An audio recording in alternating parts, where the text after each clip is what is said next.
ये हमरा दुल्हा फूकब ने चूल्हा गर्मी सलाल गाल भवे गेल गुलगुला रहब ना घरवा के अंदर बलम जी जाके ले आदि सिलेंडर बलम जी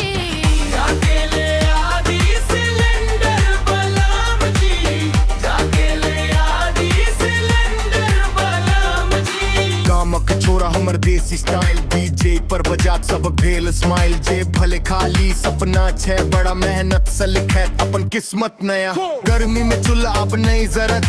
तोर मुस्की देख दिल खिलत ए तो ए बेस करे धम धम ट्रैप बीट पर नचे सब जन हाथ उठा क्राउड करे नॉइस डांस फ्लोर पर हमरा रॉइस बी जखन ड्रॉप सब जंप करी आज उकरा दी पूरा बात तरी करी धुआं सब आँखी नहीं सर तोर प्यार समन्ना मुस्कर जल्दी जबल मेरे नहीं करो सिलेंडर ले अब घर भरू ये हमारे गुल्हा फूकब ने चूल्हा गर्मी सलाल गाल हई दिल गुल्ला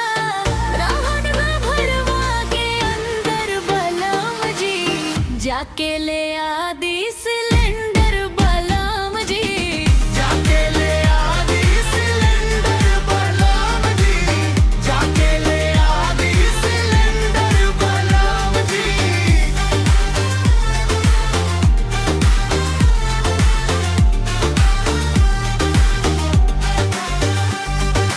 सॉरी से कमाए भेजे ची पैसा घर का सपना पूरा करब जैसा दिन रात मेहनत पसीना बहाए परिवार खातिर जिंदगी बिताए मिथिला ब्लड दिल छे स्ट्रॉन्ग हार्ट बीट बजे सिंग अलोंग ढोल तशा ट्रैप सिट मिक्स डीजे रिमिक्स पर फुल बेस किक और खुशी हमर मोटिवेशन लव स्टोरी बल्ला celebration step by step success कमाए डांस फ्लोर पूरा आग लगाए सब मिलेगा झूम सब मिलेगा वो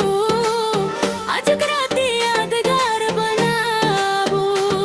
This is swag, our drill flow, DJ beat for a full show. Yeah,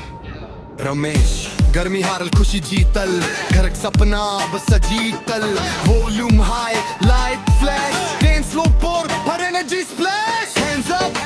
everybody jump beat drop